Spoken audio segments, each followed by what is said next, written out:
Глава Чувашской Республики Олег Алексеевич Николаев.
Хакла Чуваш патшалық канажен депутаты зем, хакла ендешсем, үрігін бұлдыр пурнеде. Уважаемые депутаты Государственного совета Чувашской республики, почетные гости и приглашенные на оглашение послания главы Чувашской республики, дорогие жители Чувашской республики. Кашны щидна е уйрым халахын жыбине вижи юрадуды цадрать, а джазине юратные, эже юратные, тван шержива юратные. Говорил наш выдающийся земляк, основатель Российской научной школы этнопедагогики, академик Геннадий Никандрович Волков. 2023 год в Чувашии прошел под знаком Года счастливого детства, в России Года педагога и наставника. Благодаря такому сочетанию нам удалось обеспечить синхронизацию и взаимное проникновение сотен тематических мероприятий, обобщить большой пласт работы по названным направлениям, запустить новые формы поддержки педагогов, в особенности молодых, начинающих свой трудовой путь. Правильность реализованных действий подтверждается ростом доли молодых педагогов с 12 до 18%. В рамках программы «Земский учитель» с 2020 года 17 педагогов получили единовременную выплату в размере 1 миллиона рублей. В этом году количество вакансий по этой программе увеличено до 15. 11 педагогов Чувашии стали победителями самого престижного конкурса учителей на получение премии президента Российской Федерации в размере 200 тысяч рублей. Учебно-методический комплект по чувашскому языку разработанный Ниной Николаевной Черновой, Людмилой Васильевной Николаевой и Валентиной Ивановной Игнатьевой, получил премию правительства России в области образования за 2023 год. Педагоги разработали учебно-методический комплекс по обучению чувашскому языку и литературному чтению для школьников начальных классов. Важно поддержать это начинание и обеспечить подготовку учебников по курсу «История нашего края» для 5-7 классов. Реализованы сотни проектов, направленных на всестороннее развитие подрастающего поколения. Налажена деятельность регионального отделения общероссийского движения детей и молодежи «Движение первых». Его активистами осуществлены десятки проектов. Мы продолжили укреплять инфраструктуру и материально-техническую базу для разностороннего развития наших детей. В частности, за 2021-2023 годы построены 13 объектов образования. Капитально отремонтированы 145. До 2020 года такого масштабного комплексного ремонта с привлечением федеральных и республиканских средств в школах не было. В области здравоохранения построено 112, отремонтировано 96 объектов. В сфере физической культуры и спорта построено 31, отремонтировано 22 объекта. В сфере культуры построено 23, отремонтировано 102 объекта.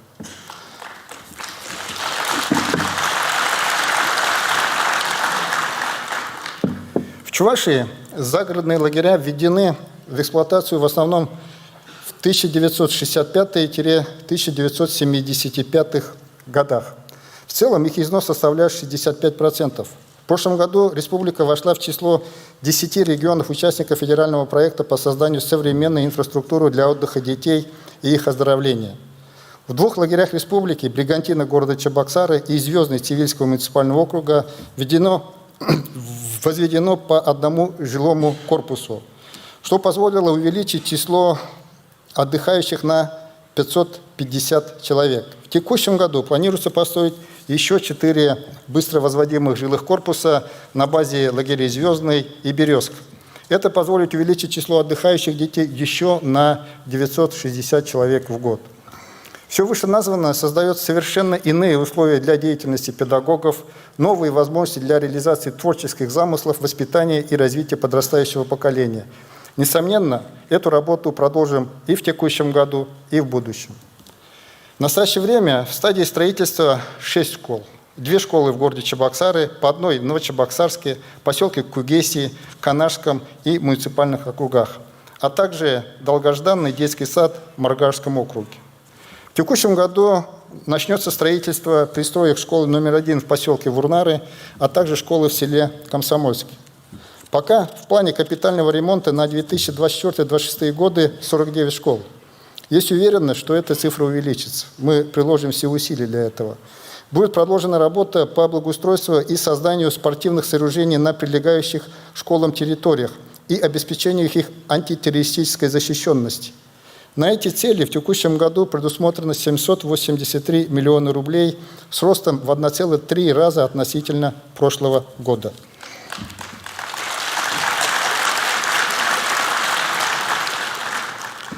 Хотелось бы напомнить, что реализация программы капитального ремонта школ нами была начата в 2021 году.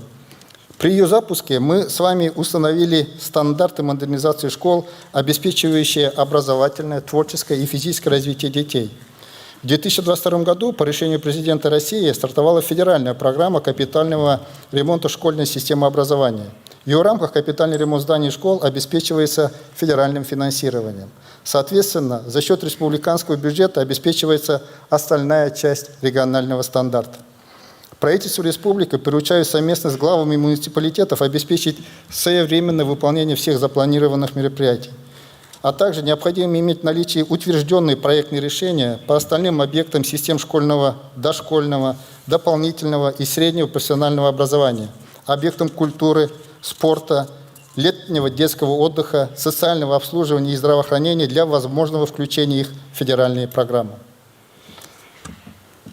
Мы с вами едины и непоколебимы в достижении победы в специальной военной операции. Тысячи наших земляков заключили и продолжают подписывать контракты, чтобы с оружием в руках бороться с неонацизмом.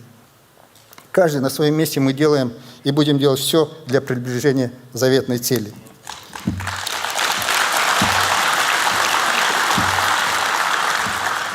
Защитные сетки, вязаные носки, окопные свечи, письма солдатам на фронт, высокотехнологичные приспособления и оборудование, машины и механизмы и многое другое, что необходимо для выполнения боевых задач, направлено на передовую из Чувашии. Все мы понимаем, что тем самым окружаем наших бойцов вниманием и заботой. В разговорах с участниками специальной военной операции получаем подтверждение того, как важна действенная поддержка для поднятия боевого духа, понимание ценности жизни, укрепление уверенности в том, что мы вместе и победа будет за нами. Каждый боец для нас герой. Мы благодарим каждого из них за смелость и отвагу, за мужество и героизм. 3 уроженцев Чувашии удостоены звания Героя России. Дмитрий Владимирович Семенов, Николай Алексеевич Петров, Александр Иванович Старчков. Недавно узнали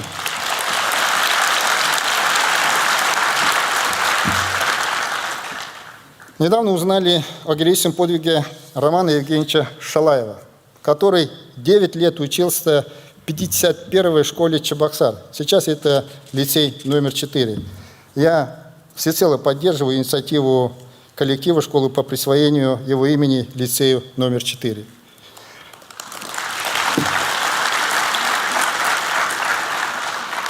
Много наших земляков удостоены наград разного достоинства.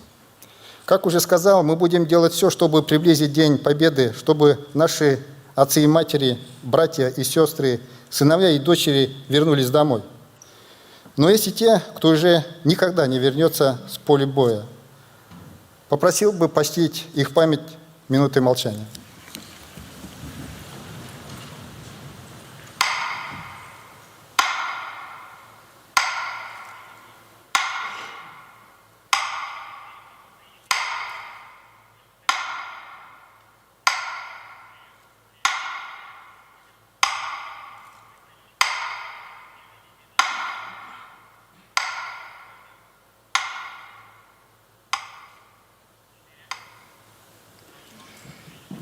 Спасибо. Возвращаясь к теме детства, надо отметить, что специальная военная операция направлена прежде всего на обеспечение достойного будущего для подрастающего поколения. На то, чтобы Россия была суверенным, самостоятельным государством, а наши дети воспитывались на наших многовековых традициях, могли мечтать и претворять свои мечты в жизнь на основе передовых технологий и решений. Телели аджалых, телели чержил. Как уже было отмечено, мероприятий в рамках Года счастливого детства было много. Хотел бы выразить искренние слова благодарности за интересные идеи, их творческое воплощение исполнительным органам, администрациям муниципальных и городских округов, учреждениям культуры, спорта, коллективам школ и общественным организациям.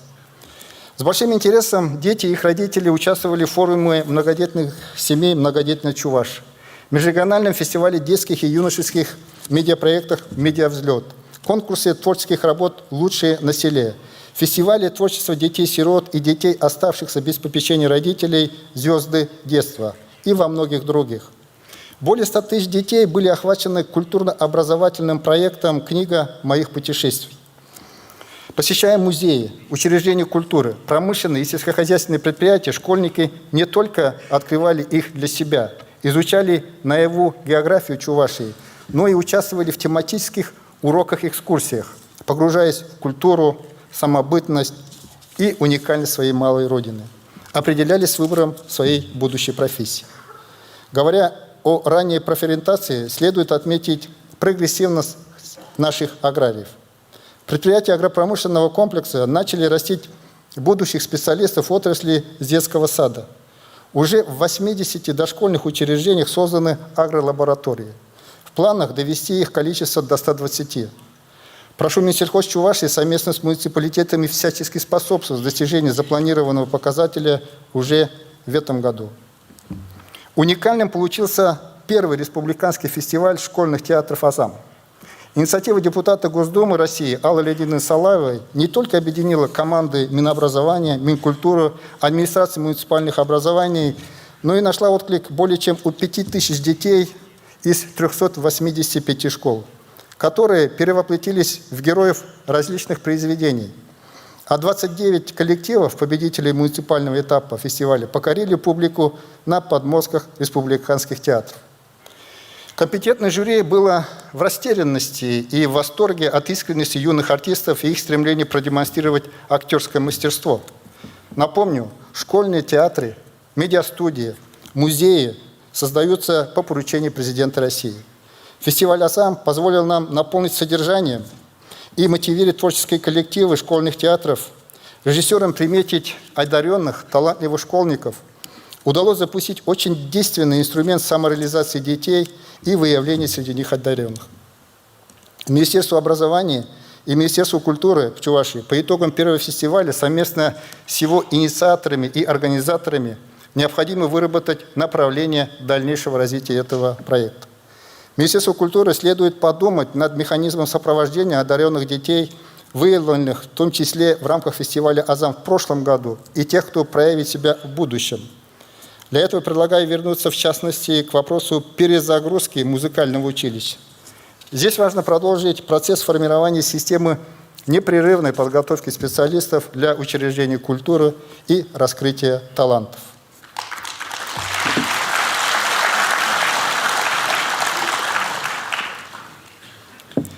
Нашли очень правильное решение по более эффективному разнонаправленному использованию модернизированных школьных спортивных залов.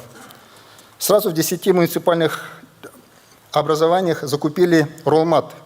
Тем самым, прежде всего, дали мощный импульс развитию всероссийских проектов «Самбо в школу» и «За самбо». Роллматы позволяют проводить как тренировочные мероприятия по различным видам единоборств, так и соревнования. При этом практичность роллматов и малые временные затраты, примерно 30-40 минут, на их раскладку и сбор, позволяют использовать пространство спортивных залов по широкому назначению. Считаю важным продолжить работу в данном направлении. Затраты небольшие, а возможностей открывается множество. Поручаем Минспорту Чувашии совместно с муниципалитетами оснастить в этом году роллматами не менее 10 школ. Проведение в Чувашии в прошлом году первых всемирных игр национальных видов единоборств с участием спортсменов из 25 стран мира выявило неподдельный интерес к их красоте, самобытности и силе. Планируем, что вторые игры республика примет в 2025 году. Игры стали и новым импульсом для развития и популяризации нашей национальной борьбы кирежу. В 2023 году на ее отделения открыты в спортивных школах по самбо, дзюдо и по спортивной борьбе. В этом году такие отделения должны появиться во всех муниципалитетах. А для создания единой системы спортивной подготовки по различным видам единоборств, выведения их развития на новый качественный уровень, предлагаю создать Республиканский центр единоборств кирежу.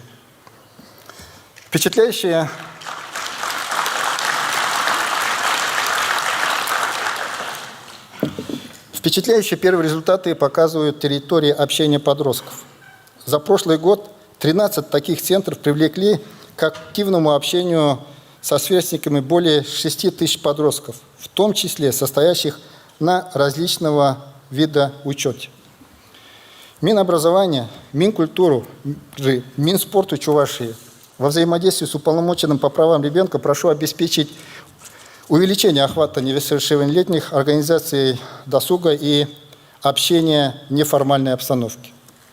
За духовным, образовательным и спортивным потенциалом наших детей кропотливая работа системы здравоохранения. Только за 2021-2023 годы обновлено 100% детских поликлиник на основе современных федеральных стандартов. В рамках республиканских программ модернизуются детские подразделения медицинских учреждений. В 2024-2025 годах должен полностью преобразиться детский стационар Новочебоксарского медицинского центра. Благодаря отлаженной работе перинатальных центров и двухуровневой системе родильных домов в Чувашии самый низкий показатель младенческой смертности по всей стране.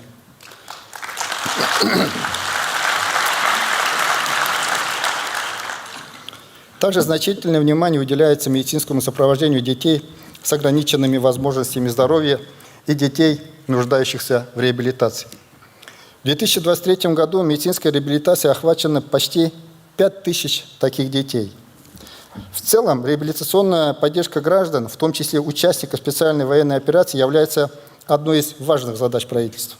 В прошлом году более 900 участников специальной военной операции были охвачены реабилитационными мероприятиями как в стационарном, так и амбулаторном сегментах.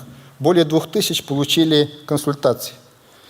Минздраву и Минтруду Чувашии необходимо продолжить эту работу, в течение текущего года сформировать четкую дорожную карту и начать реализацию комплексной системы реабилитации всех категорий населения. Органично дополняет работу исполнительных органов по поддержке детства общественной организации. Один из проектов очень лаконично перебрасывает мостик из года счастливого детства в год семьи, объявлен таковым президентом России. При поддержке Минэкономразвития Союзом женщин Чувашии реализован проект «Семейные традиции. Основа крепкой семьи». В его рамках на базе Музея натурального хозяйства чувашского крестьянина XIX века проводится мастер-класс по выработке семейных традиций в молодых семьях на основе исторического опыта чувашских семей. За год полное погружение в быт и народные традиции прошли более 1600 человек из всех муниципальных образований. Яркие эмоции и отзывы говорят сами за себя. Разрешите привести два сюжета из обратной связи. Одна из семей в ходе обратной связи признала, что поехала на мастер-класс на грани развода. Они 7 лет жили вместе к этому времени. Но проведенный совместный день и поиск точки равновесия на специальных качелях, которые там был установлен, помогли переосмыслить ситуацию и принять решение продолжить дальнейшую совместную жизнь. Ценно другое предложение одного из участников, молодого человека, о создании так называемой Гриневской карты. То есть предлагается создать несколько аналогичных точек погружения для молодых семей и молодежи в реалии семейной жизни на базе муниципальных музеев. Считаю, что это очень хорошее начинание, в особенности для пар, которые делают первые шаги в семейной жизни. Минкультуры и Минэкономразвития Чувашии заинтересованными сторонами прошу проработать данную инициативу в рамках Года семьи и развития туризма и индустрии гостеприимства. Благодаря таким проектам на протяжении последних лет Чувашия сохраняет лидирующие позиции в стране по наименьшему количеству разводов. Так, в частности, по итогам прошлого года республика по данному показателю занимает 2-е место в ПФО и 3-е место в России.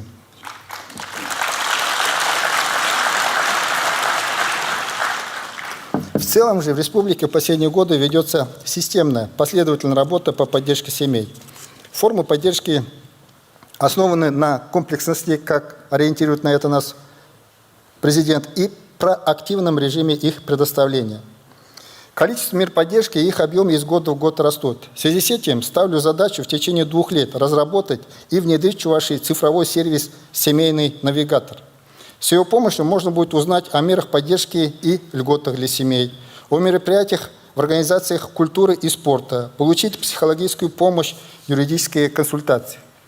В целях дополнительной поддержки граждан поручаю правительству республики проиндексировать в текущем году все социальные выплаты на показатель реальной инфляции за 2023 год. Внести до 1 марта 2024 года необходимые изменения в региональные нормативно-правовые акты для полного охвата мерами поддержки многодетных семей во исполнение указа президента Российской Федерации, направленного на поддержку многодетных семей.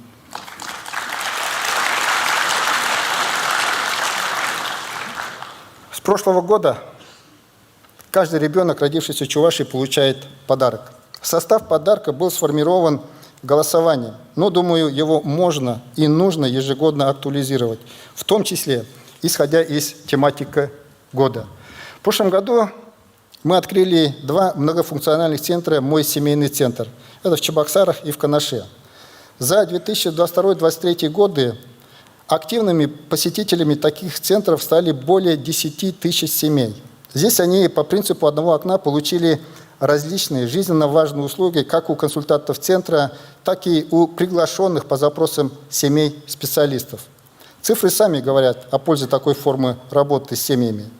Поэтому в текущем году в планах открыть еще 2 центра, это в Чебоксарах и Урмашском муниципальном округе. И Минтруду Чувашии и администрации муниципальных и городских округов ставится задача не избавлять набранных темпов и оснастить такими центрами все муниципальные образования.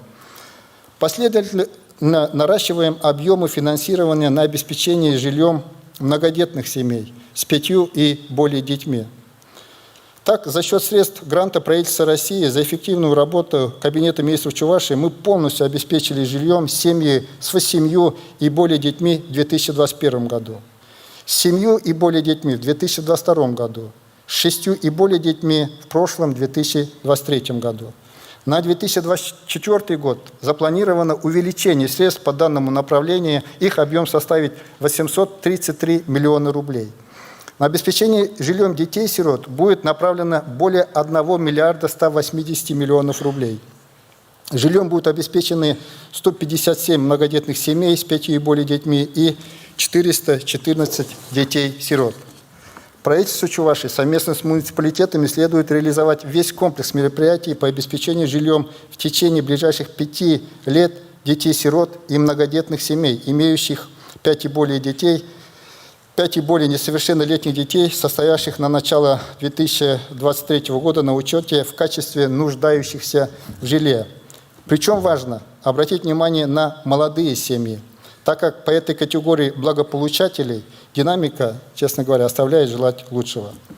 Для решения данной задачи муниципалитетам прежде всего надо завершить работу по актуализации данных о земельных ресурсах, сформировать и подготовить необходимые документы для возможного строительства жилья различного класса и категорий.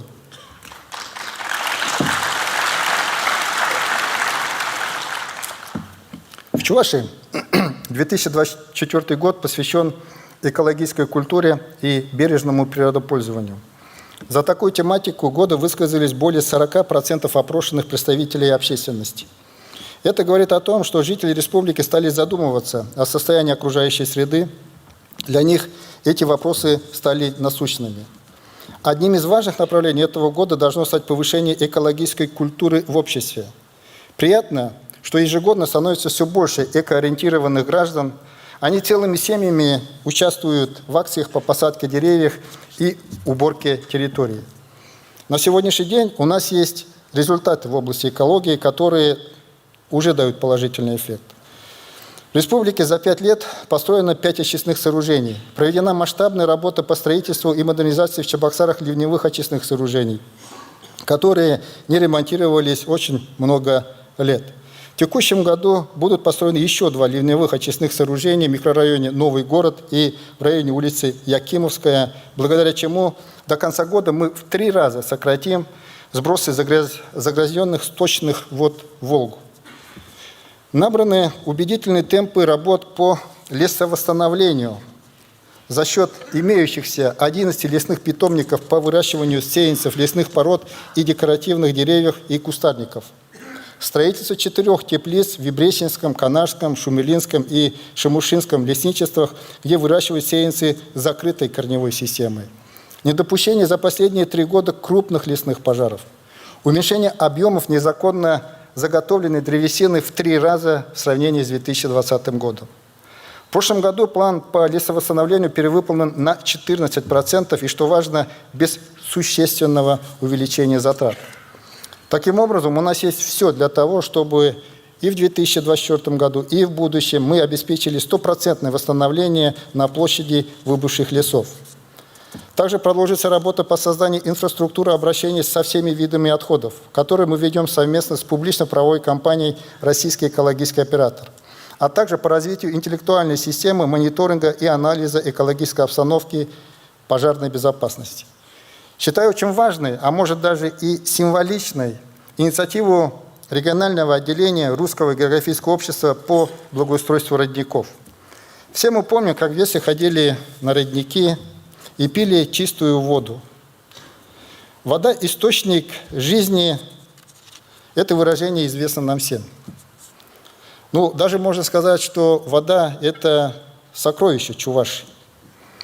Родник, бьющий неустанно из недр земли и насыщающий окружающий мир влагой и свежестью, образует ручейки, которые, в свою очередь, сливаясь, превращаются в мощные реки. В итоге мы наслаждаемся красотой природы, восхищаемся мощью рек и водопадов и создаем целые отрасли экономики, такие как гидроэнергетика, водный транспорт, туризм и другие. Считаю, что нам необходимо объединиться и провести комплексное обследование родников Чувашии с созданием их реестра. В настоящее время известно около 1000 родников, и только порядка 20 из них включены в реестр охраняемых объектов. Считаю, что муниципалитетам надо не просто включиться в эту работу, а объединить вокруг нее всех – бизнес, общественные объединения, неравнодушных людей. Собранные данные послужат хорошей основой для создания цифровой карты родников и развития экологического туризма.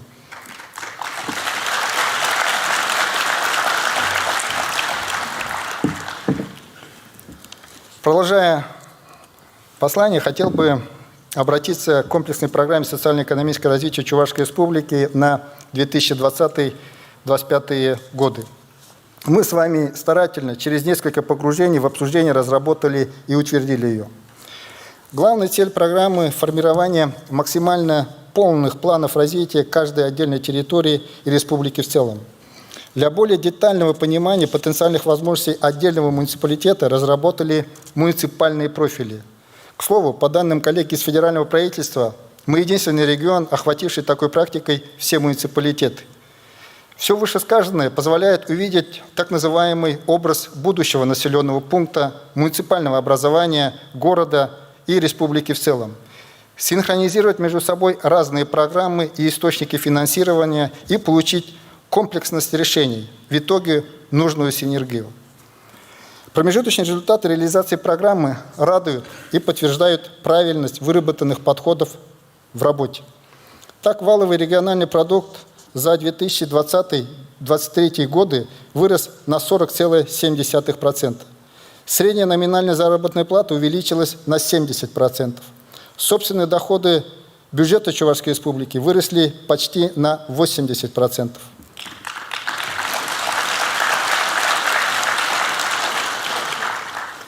Считаю правильным в течение текущего года погрузиться в мероприятия программы по отраслевому и территориальному принципу, подвести промежуточные итоги и начать актуализацию данных, исходя из достигнутых результатов, изменившихся планов развития.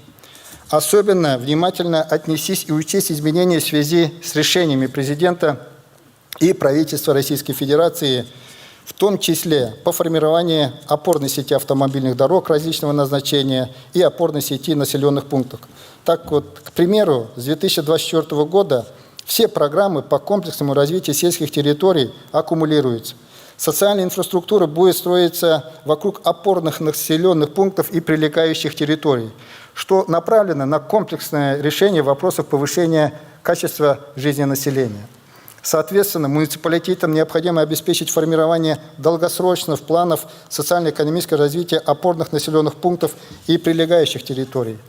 Учитывая ускоренное достижение основных показателей программы, считаю возможным утвердить ее в конце текущего года на следующий период со сроком на 6 лет, с 2025 по 2030 год.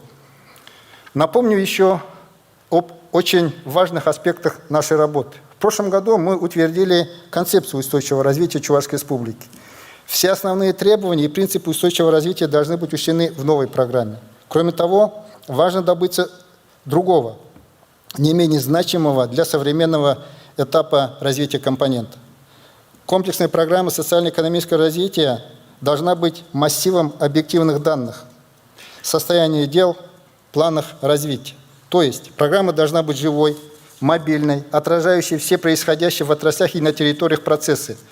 Тогда мы сможем получать максимальный эффект от внедрения цифровых сервисов и инструментов для обработки, анализа данных, принятия эффективных управленческих решений, формирования достоверных отчетов.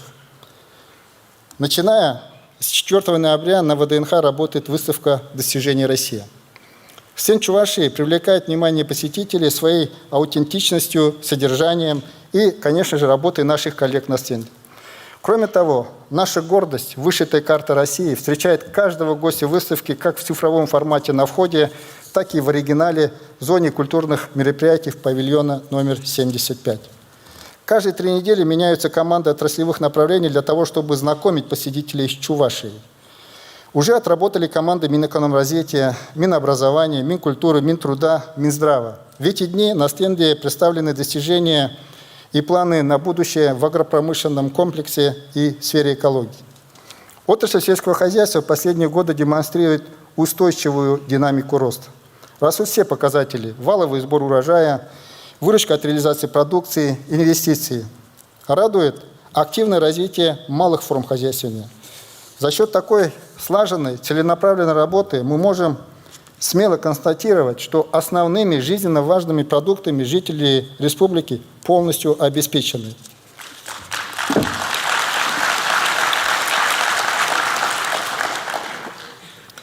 Также имеем возможность поставлять продукцию за пределы региона.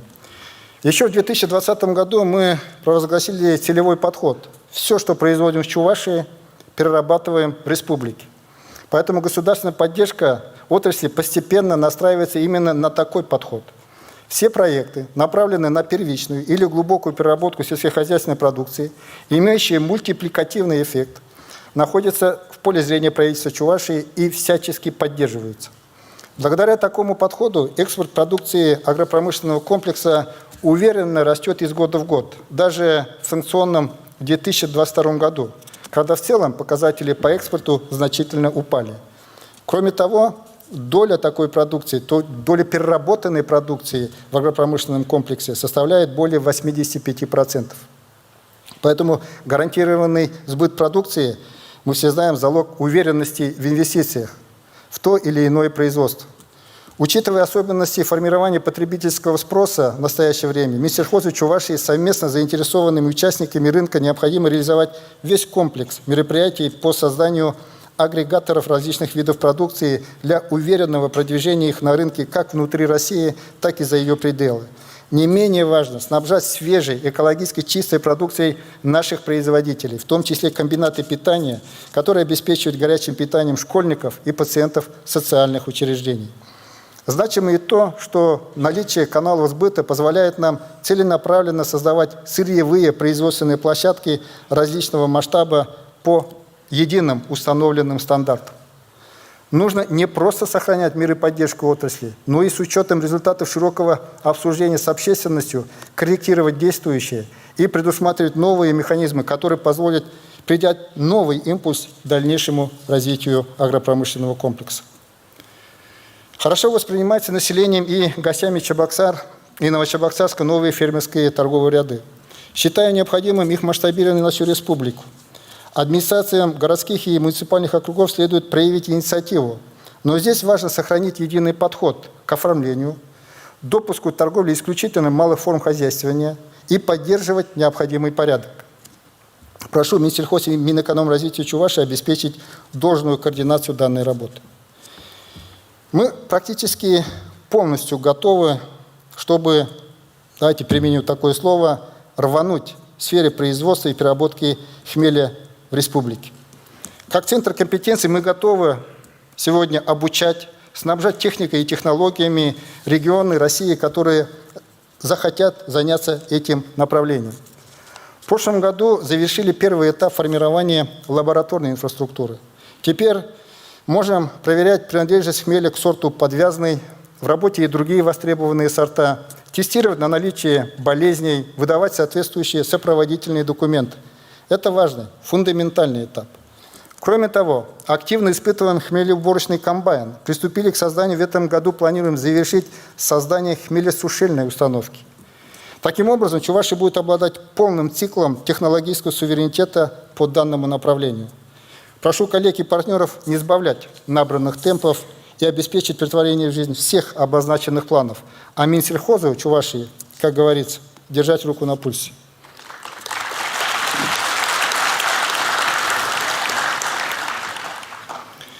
Для дальнейшего уверенного роста показателей следует добиваться оздоровления земель с целью повышения эффективности каждого гектара. Необходимо разработать механизмы стимулирования проведения комплекса работ по воспроизводству плодородия земель и повсеместного применения биологизации земледелия.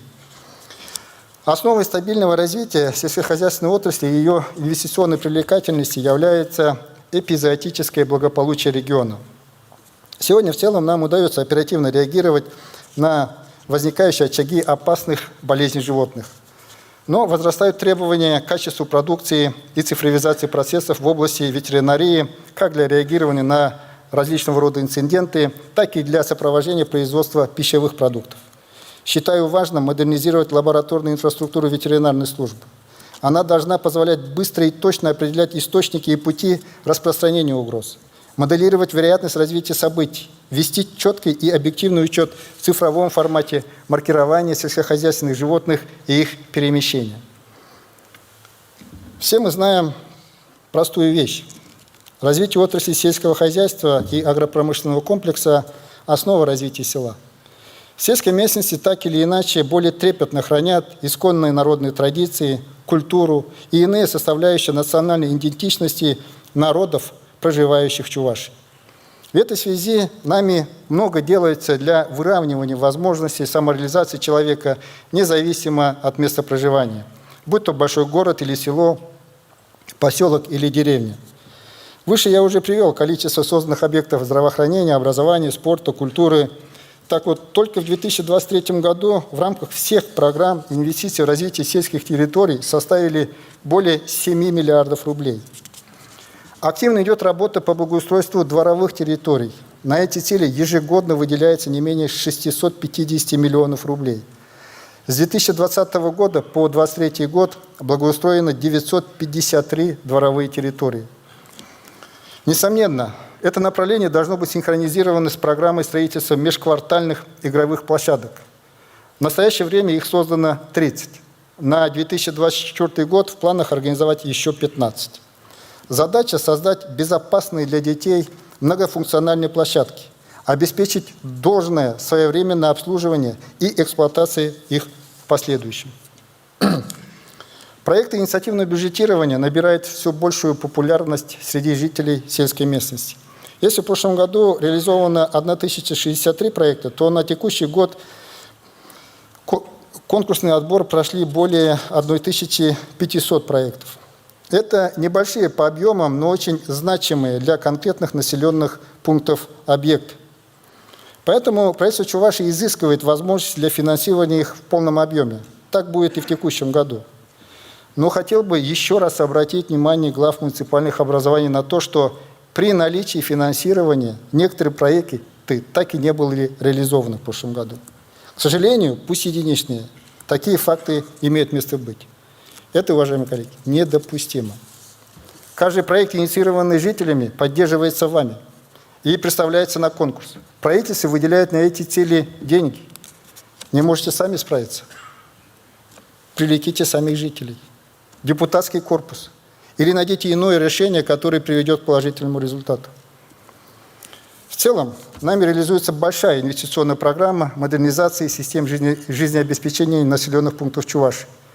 В текущем году будут начаты строительные работы на 47 объектов в рамках республиканской адресной инвестиционной программы на сумму 2,5 миллиарда рублей. Кроме того, в работе 56 объектов, перешедших с прошлого года на сумму 10,5 миллиарда рублей.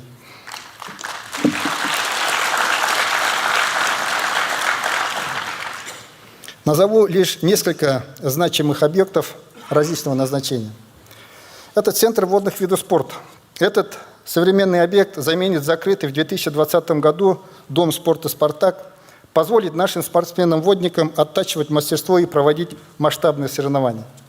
Раньше намеченного срока откроем спортивное ядро юго-западного района города Чебоксары, стадион «Волга». Завершим строительство лыжероллерной трассы Центра зимних видов спорта и первого в республике крытого футбольного манежа. Источники финансирования этих важнейших объектов появились благодаря усердию и совместной работе депутата Государственной Думы России Анатолия Геннадьевича Аксакова, за что ему огромная благодарность.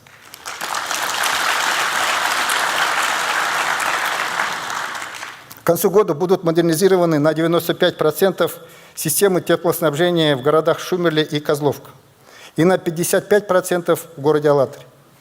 кардинально планируется изменить ситуацию в лифтовом хозяйстве. В 2022 году мы разработали и утвердили региональную программу замены лифтов. В прошлом году заменили 89 лифтов. Почти в 2,5 раза больше, чем в среднем былые годы.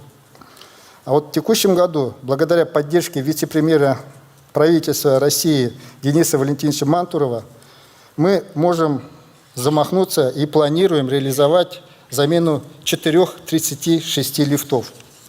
В планах к сентябрю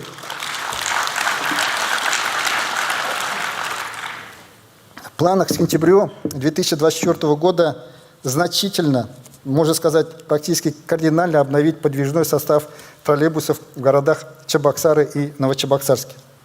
Благодаря этому средний возраст машин снизится более чем в 3 раза и составит 4 года. Это будет обеспечено за счет активной работы по привлечению средств из различных источников: субсидий правительства России, инфраструктурных облигаций Дом РФ, собственных средств. Задача правительства республики совместно с муниципалитетами, не сбавляя набранного темпа, решить вопросы межмуниципальных пассажирских перевозок. Мы также близки к подаче воды по групповому водоводу Баттеревского, Шемушинского и южной части Комсомольских округов. Будет решена таким образом историческая проблема отсутствия качественной воды на названных территориях.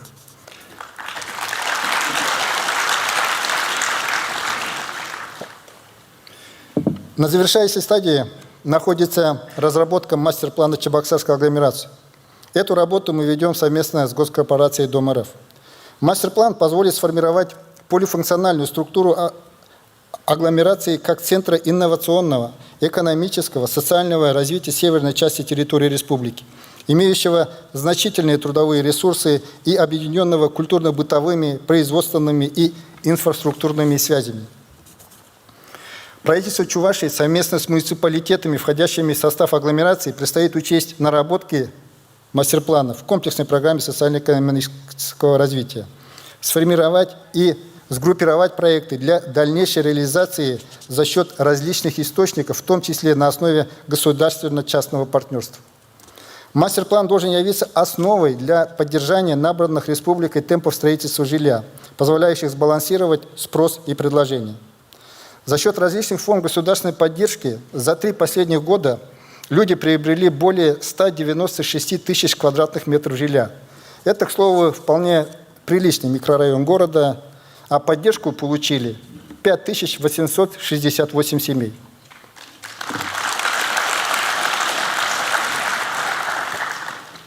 Но важно учитывать современные реалии и осваивать новые направления, такие как арендное жилье, государственный и муниципальный жилищный фонд. Поручаю правительству совместно с муниципалитетами и заинтересованными сторонами уже в этом году начать работу в этой области. Вопросы управления жилищным фондом часто привлекают внимание контролирующих органов и системы публичной власти. В 2023 году 21 управляющая компания не выдержали жестких требований, добровольно прекратили свою деятельность. И еще 6 компаний отстранены за грубые нарушения. Уже с этого года законодатель установил дополнительные требования к осуществлению деятельности в данной сфере, что, в принципе, правильно и отвечает современным стандартам качества оказания жизненно важных услуг и является заградительным барьером для недобросовестных игроков на этом рынке.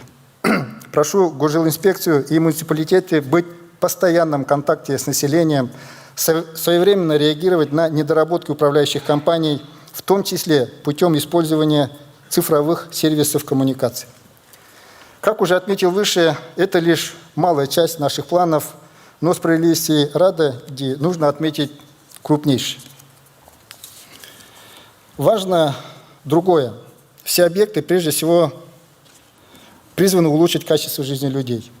Не менее важно их направленность на активизацию предпринимательской и инвестиционной деятельности. Тем более, что меры поддержки бизнеса из года в год только наращиваются и наполняются содержанием. В частности, количество субъектов малого и среднего предпринимательства, получивших финансовую поддержку в прошлом году, выросло на 18% относительно 2022 года. Очень популярна среди предпринимателей возобновленная и упрощенная форма поддержки субсидирования части стоимости оборудования. Так, за 3 года, благодаря выделенным из бюджета республики средствам в объеме 545 миллионов рублей, бизнесом куплено оборудование на 2,3 миллиарда рублей. Активно реализуется государственная промышленная политика, направленная на повышение эффективности деятельности предприятий, модернизацию существующих и создание новых производств. Мы порадовались в прошлом году в начале производственной деятельности в рамках обоих СПИК 2.0. Это производство тракторов малой и средней мощности и перекиси водорода антрахинонным методом. Теперь важно достичь в обозначенные сроки уровня локализации производимой продукции.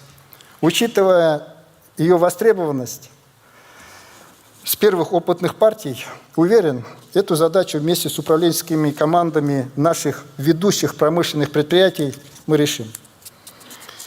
В прошлом году еще один кластер машиностроительный вошел в Федеральный реестр промышленных кластеров Министерства промышленности и торговли Российской Федерации и создал полностью локализованный вилочный погрузчик, как на электротяге, так и на традиционной.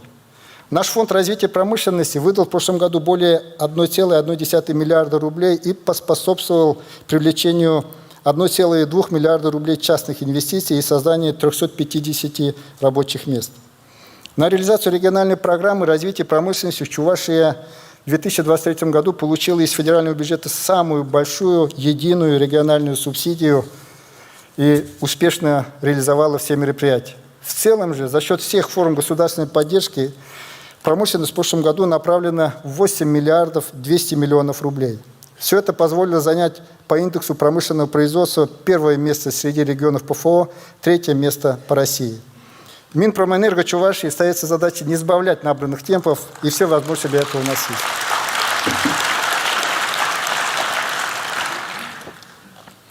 Помимо названных форм поддержки, мы вошли в текущий год с сформированными площадками с особыми условиями экономической деятельности для промышленности.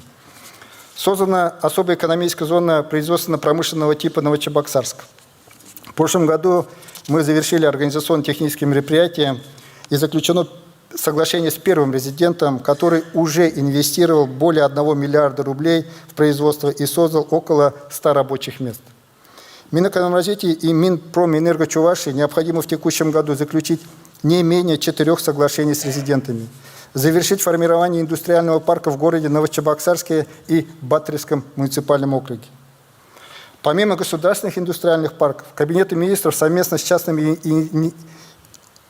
инициаторами были поданы заявки на создание частных промышленных парков. Одобрение было получено на 5 парков. На настоящий момент промышленные парки Аббат и Машзавод находятся на завершающей стадии. Парк Волгохим в начальной стадии создания. К сожалению, по ряду объективных причин 2 парка, это территории бывшего завода «Контур» и агрегатного завода, будут развиваться позже. Но не в рамках госпрограммы создания частных технопарков. Сейчас с инициаторами и собственниками этих площадок ведется активная работа по корректировке наших совместных планов. В целом же мы полностью перезагрузили нашу деятельность в области инвестиций и экспорта. В этом нас здорово поддержала активность первого вице-премьера правительства России Андрея Ремовича Белоусова. Благодаря этому утверждены региональный инвестиционный стандарт 2.0 и экспортный стандарт 2.0. Сформированы и прошли обучение проектные команды. Республика по обоим направлениям выполнила все установленные целевые показатели. Но самое главное, в ходе работы над стандартами мы полностью переосмыслили все внутренние процессы и переналадили их одновременно с направлением наших усилий на новые рынки и регионы. Это, прежде всего, глобальный юг, Азия. За год в республике побывали делегации более 20 стран. Это Индия, Китай, Перу, Казахстана, Таджикистана, Турция, Алжира, Монголии, Индонезии и других. Но главный итог. Показатели внешнеторговой деятельности превысили прошлогоднее значение на 24%. То есть мы нивелировали первоначальное падение от санкционного давления и превысили досанкционный на 7 процентных пунктов.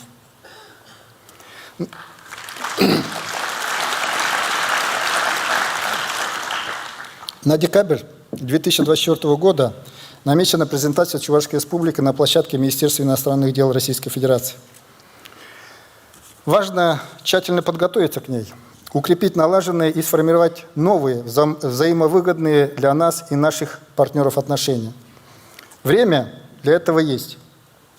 Но работать надо начинать, как это принято говорить в народе, вчера. Прошу правительства вести активную работу по подготовке. Важно также постоянно актуализировать точки приложения и объединения усилий власти и бизнеса по организации участия в выставочно-ярмарочных мероприятиях как на российских, так и на зарубежных площадках с использованием инструментов Центра экспортной поддержки. Инвестиции по итогам прошлого года выросли. Это собирательный индикатор результативной работы по созданию благоприятного инвестиционного климата и эффективному сопровождению проектов. Но проделанная работа, помимо первичного эффекта, скрывает более глубинные проблемные вопросы, открывает новые горизонты и направления дальнейшей деятельности. В первую очередь надо приложить усилия для акселерации и мотивации муниципальных инвестиционных команд. Совершенствовать и расширить инструменты и каналы, обеспечивающие информированность бизнеса, в том числе через вовлечение в этот процесс само предпринимательское сообщество. Мы создали необходимую правовую основу для реализации инвестиционных проектов на основе офсетных контрактов и соглашений о защите и поощрении капиталовложений. Но проектов пока нет. Прошу правительство уже в 2024 году реализовать названные подходы и, как говорится, проторить путь для последующих проектов. Посредством реализации проекта «Сквозной инвестиционный поток» необходимо выявить звенья, тормозящие ход реализации инвестиционных проектов, выработать меры по их устранению, в том числе за счет межведомственного взаимодействия с федеральными госкорпорациями, исполнительными органами, ну и, конечно же, с прокуратурой. Свой вклад в инвестиционную привлекательность республики вносит оценка регулирующего воздействия принимаемых нормативно-правовых актов. В прошлом году Чувашия по качеству ее проведения заняла 4-е место в стране и 1-е в Приволжском федеральном округе. По оценке сэкономлено более 237 миллионов возможных дополнительных затрат бизнеса. Анализ показывает, что у нас есть резервы для работы и в данном направлении. Это, прежде всего, формирование реестра обязательных требований, ревизия действующего законодательства для реализации так называемой регуляторной гильотины. Для большего эффекта надо в эту деятельность также максимально широко вовлекать сам бизнес. Необходимо отметить, что цифровизация также способствует выявлению большинства некорректных составляющих нашей работы, ускорению процессов, а главное – созданию удобных сервисов для людей, в том числе проактивного характера. Республика уверенно улучшает параметры цифровой зрелости ключевых отраслей экономики и социальной сферы. Так Минздрав Чувашии уже несколько лет подряд подтверждает высокий уровень цифровизации здравоохранения, занимая передовые позиции в Российской Федерации, а главное, наша медицина приблизилась к конечным показателям цифровой зрелости отрасли. Это все больше будет облегчать труд медицинских работников, повышать доступность всех видов медицинской помощи жителям республики. Минспорт Чувашии, вырвавшись в 2022 году на 1-е место в России по уровню цифровизации, в этом году подтвердил, в 2023 году, это первенство и признан лучшим региональным органом управления в сфере массового спорта, физической культуры.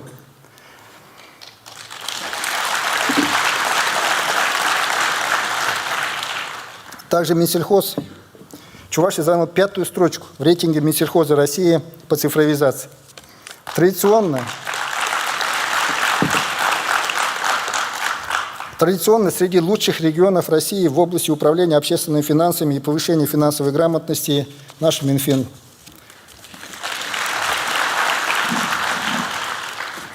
Но главное, мы утвердили региональную концепцию управления данными. В настоящее время находимся в активной фазе ее реализации. Принимаемые решения и действия по различным программам и направлениям благодаря этому осуществляются в единой логике. Ситуационный центр главы Чувашии призван стать единой площадкой по поддержке принятия управленческих решений. На 2024 год намечен ряд проектов по цифровой трансформации с применением искусственного интеллекта. Это внедрение автоматического распознавания голосовой информации, пока этот сервис будет реализован для ветеринаров, а дальше его можно будет распространить на иные сферы, где голосовой ввод данных и перевод их в текстовый формат позволит оптимизировать рабочее время и снизить трудозатраты.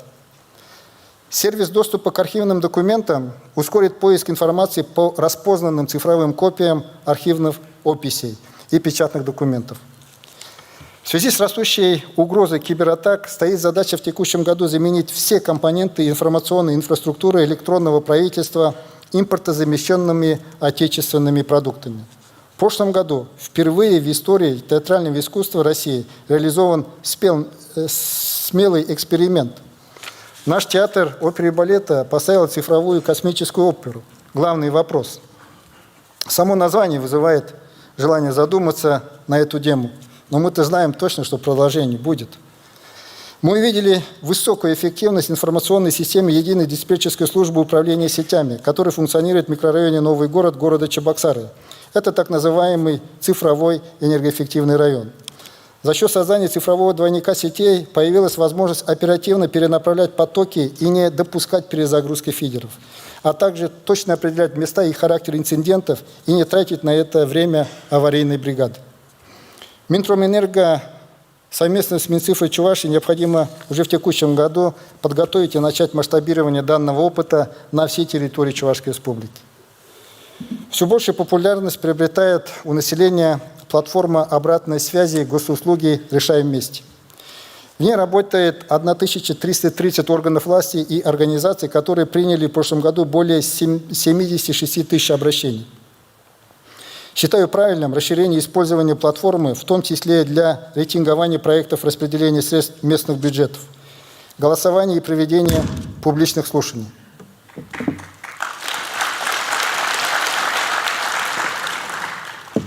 Уважаемые земляки, в прошлом году мы с вами широко отметили юбилейные даты наших выдающихся земляков.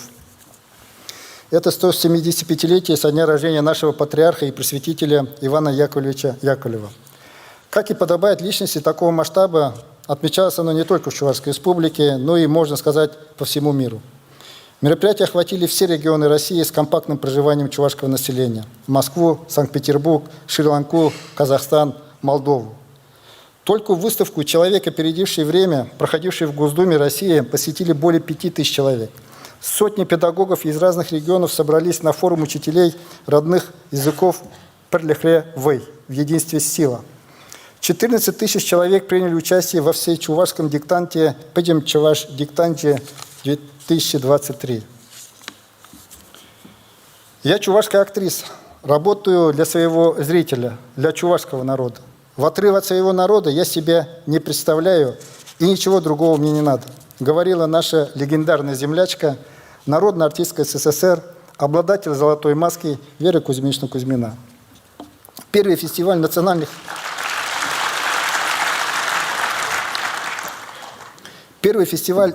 театров «Чегеш», который носит ее имя, собрал в Чебоксарах коллективы из Калмыкии, Башкортостана, Марий-Эл, Крыма, Татарстана и Азербайджана.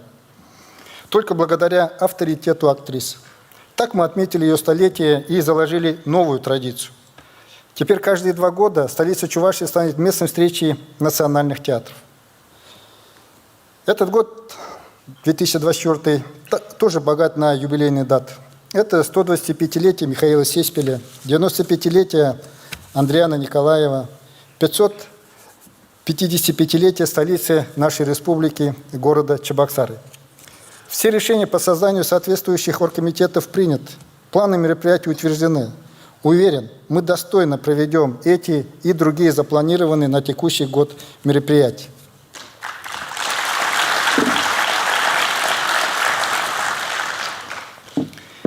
Выражение «кадры решают все» актуально во все времена. Поэтому ведется постоянная работа по совершенствованию кадровой работы как в правительстве, так и в муниципалитетах совместно с крупнейшими предприятиями. Реальным инструментом поддержки юных жителей республики является государственная политика в области профессионального образования. Она способствует раскрытию их потенциала, на любом этапе от школы до вуза и после трудоустройства. Наряду с этим полностью трансформируется сопровождение людей в поиске работы, в вопросах переподготовки и повышения квалификации. В прошлом году все кадровые центры преобразованы и наполнены новым содержанием. Но более важным является создание инфраструктуры непрерывной подготовки кадров. Детский сад, школа, среднепрофессиональное образование, высшая школа, производство. В прошлом году в рамках федерального проекта «Профессионалитет» созданы и функционируют 5 образовательных центров, или, как принято говорить, кластеров, на базе наших техникумов и колледжей по следующим направлениям. Это топливно-энергетический комплекс, машиностроение, туризм и сфера услуг, педагогика, клиническая и профилактическая медицина. В 2024 году будут созданы еще 2 кластера – химическая отрасль и сельское хозяйство. Минобразование Чувашии совместно с отраслевыми исполнительными органами и партнерами поручаю, во-первых, успешно завершить запланированные мероприятия. Во-вторых, активно участвовать вместе с образовательными организациями в федеральном проекте «Профессионалитет» для дальнейшего их развития и соревнованиях профессионального мастерства. Наша задача – создать цельную систему подготовки кадров в контексте предоставления возможностей для самореализации на разных жизненных этапах.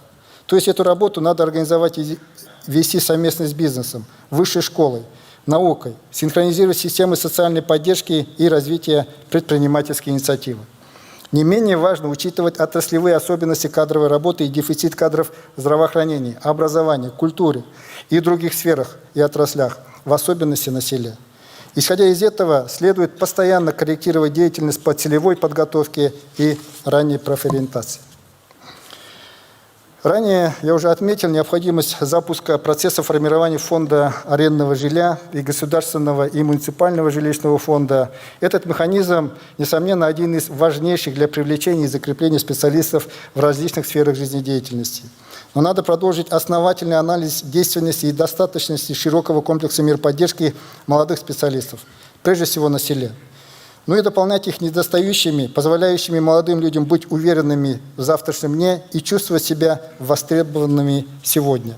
В частности, для медицинских работников на селе в качестве пилота можно рассмотреть компенсацию проезда до места работы и обратно, компенсацию затрат на аренду жилья, предоставление дифференцированных выплат молодым медицинским работникам дефицитных специальностей.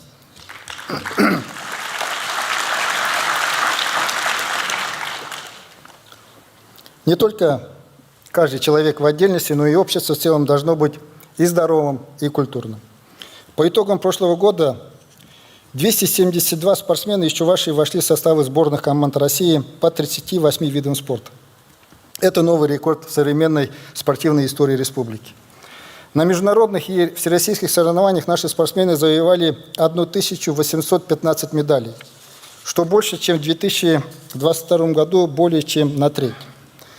Доля жителей республики, регулярно занимающихся физической культурой и спортом, достигла 57%, увеличившись на 5 процентных пунктов в сравнении с 2022 годом. Напомню, президентом поставлена задача достичь показателей 70% ведущих активный образ жизни к 2030 году. У нас в целом хороший динамик, но чем дальше, тем сложнее будет даваться каждый процентный пункт. В целом, по обеспеченности спортивными сооружениями мы первые ПФО и третьи в России. У нас есть планы по модернизации существующих и строительству новых объектов. Но теперь надо это все наполнять содержанием и мероприятиями. И поэтому необходимо активно вовлекать в этот процесс, то есть формирование республиканского календаря спортивных мероприятий, крупные, средние и малые предприятия, общественные организации, территориальное общественное самоуправление и профсоюзы.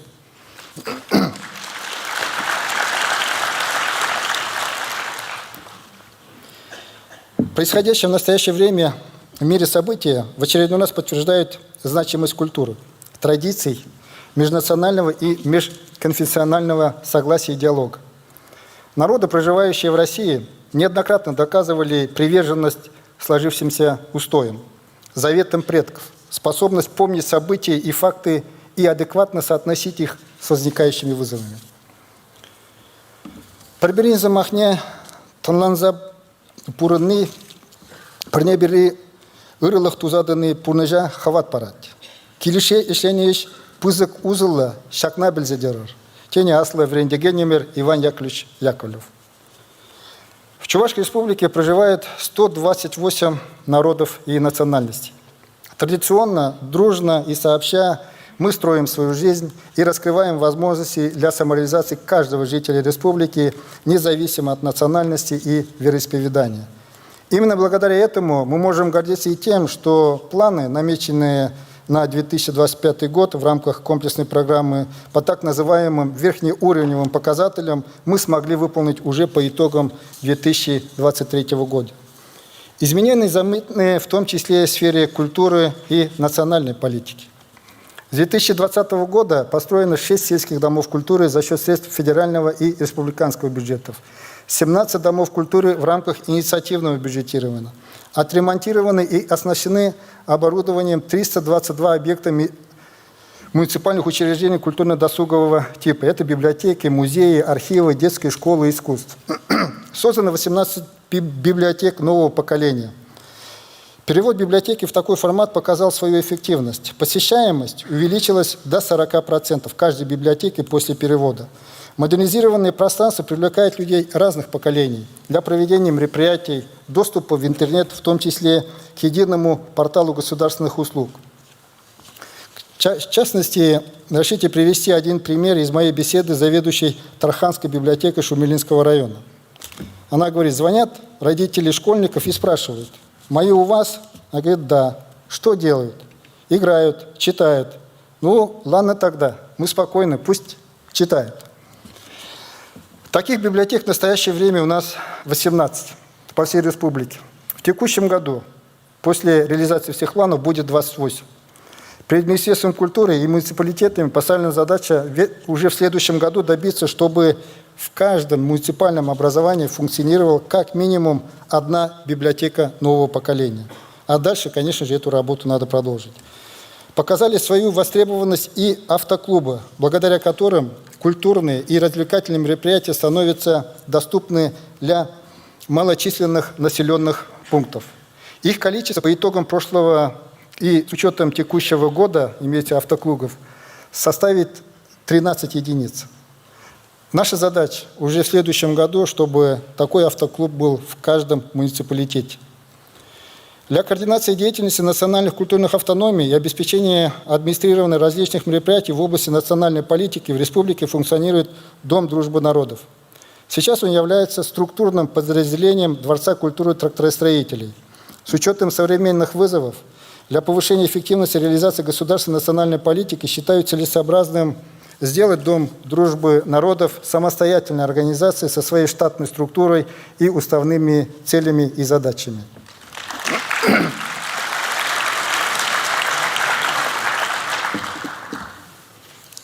Все вышеназванное является основой для развития туристической деятельности. Благодаря выделению вопросов развития отрасли в отдельный национальный проект развития туризма и индустрии гостеприимства нам уже удалось сделать очень много значимого. Совместно с коллегами из Татарстана и Мариэл сформировали и добились включения в перечень национальных туристических маршрутов в рамках Великого Волжского пути турпродукта, соединяющего города вышеназванных регионов. Это Чебоксары, Казань, Йошкар-Олу и остров Свияжск. Факт наличия такого турпродукта повышает приоритетность реализации соответствующей инфраструктуры, в том числе береговой. Напомню, в наших планах это причальная инфраструктура в Мариинском посаде и Козловке.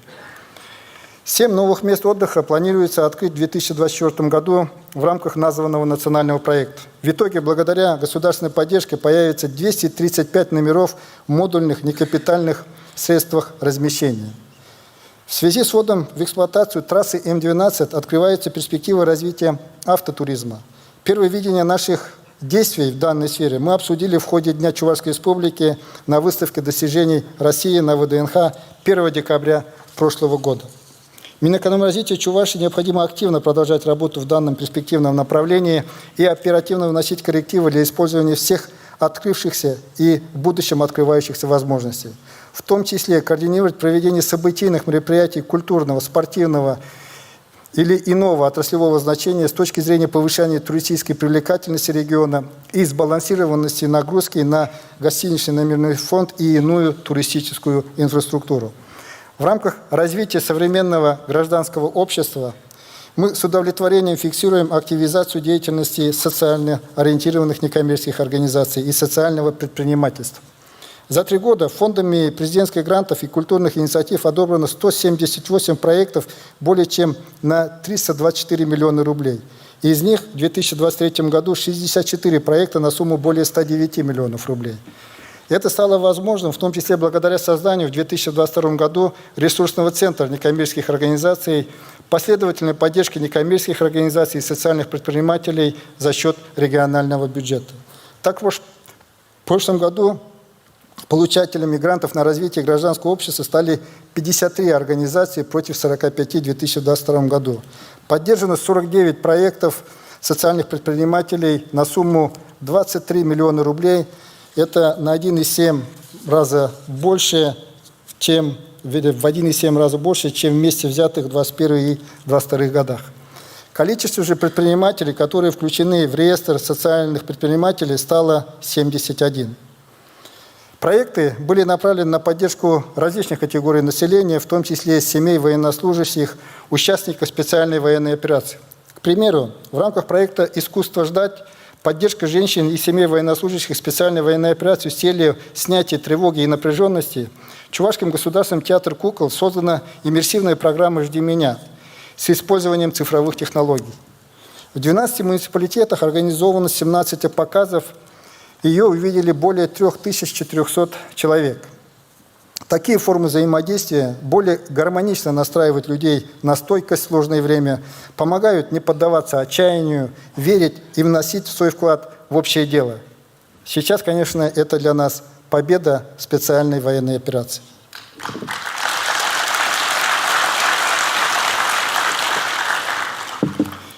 В целом, в развитии социально ориентированных некоммерческих организаций большой потенциал, как обычно, находится в муниципальном сегменте. Тем более, что в прошлом году мы запустили системное развитие территориального общественного самоуправления, муниципальных общественных палат, структуры, реализующих молодежную политику. Завершая свое выступление, уважаемые земляки, хочу обратить наше внимание на главное политическое событие текущего года. Это выборы президента Российской Федерации. В условиях нынешней геополитической ситуации это вызов. Это прежде всего испытание на зрелость нашего общества, проверка незыблемости и приверженности нашим многовековым ценностям, традициям, культурному и духовному наследию. Сам факт проведения выборов главы государства в этот сложный период говорит о том, что демократические принципы народовластия, закрепленные в Конституции страны, для нас не пустой звук. Так называемый коллективный Запад уже заранее заявил о непризнании итогов выборов в России. Мало того, руками неонациалистических формирований, всячески используя террористические методы, пытался и попытается помешать нам. Вы вот там, на Западе, нас спросите, нужно ли нам ваше признание? Нуждаемся ли мы в нем? Мы, конечно, скажем дружно «нет». Потому что мы видим, как попираются в мире, казалось бы, устоявшиеся нормы международного права. Как через двойные стандарты оцениваются идентичные события в разных странах в зависимости от интересантов. И все направлено на подчинение своей воле, обслуживание интересов гегемонов. Мы сами будем решать, как нам жить дальше, с кем дружить, с кем строить будущее. И ровно для этого сегодня российский солдат с оружием в руках защищает наше право быть суверенным государством. Нас радует, что все больше крупных и малых государств мира разделяют наше желание жить и строить свою жизнь в соответствии со своими целями, строить отношения с другими государствами на основе партнерства и уважения.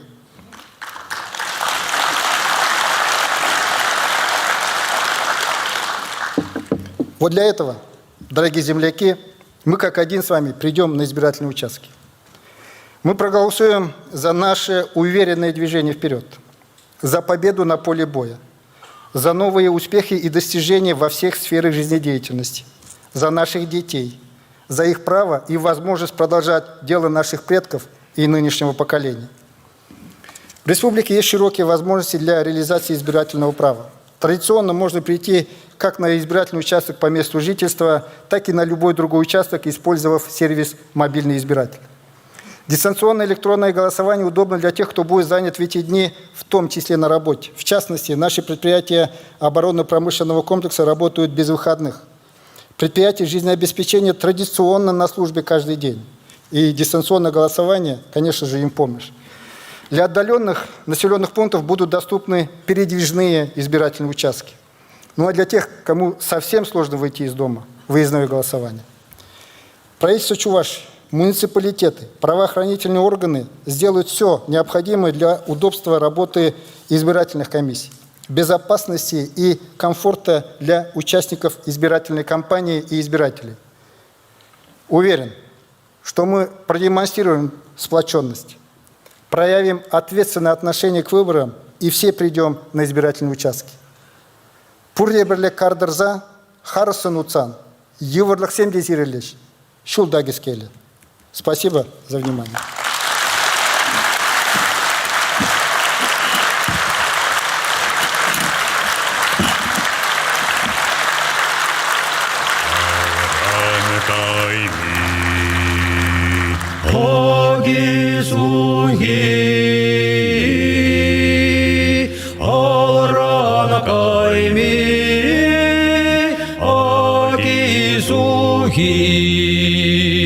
Асрана кайми, атирани, ай-яй-яй-яй, ай-яй-яй-яй.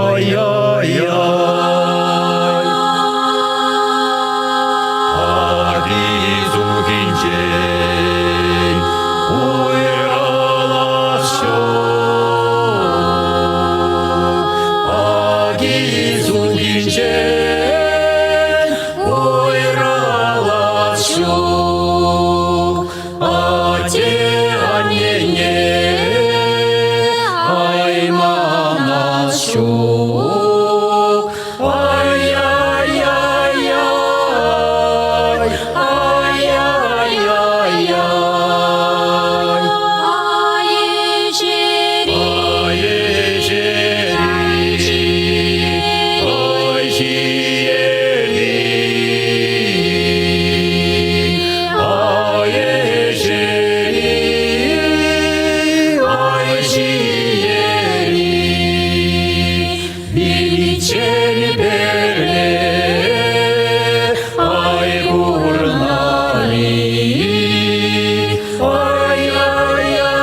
Уважаемые приглашенные, вы можете оценить послание главы Чувашской Республики и высказать свое мнение. Для этого нужно просканировать QR-код, указанный на экране.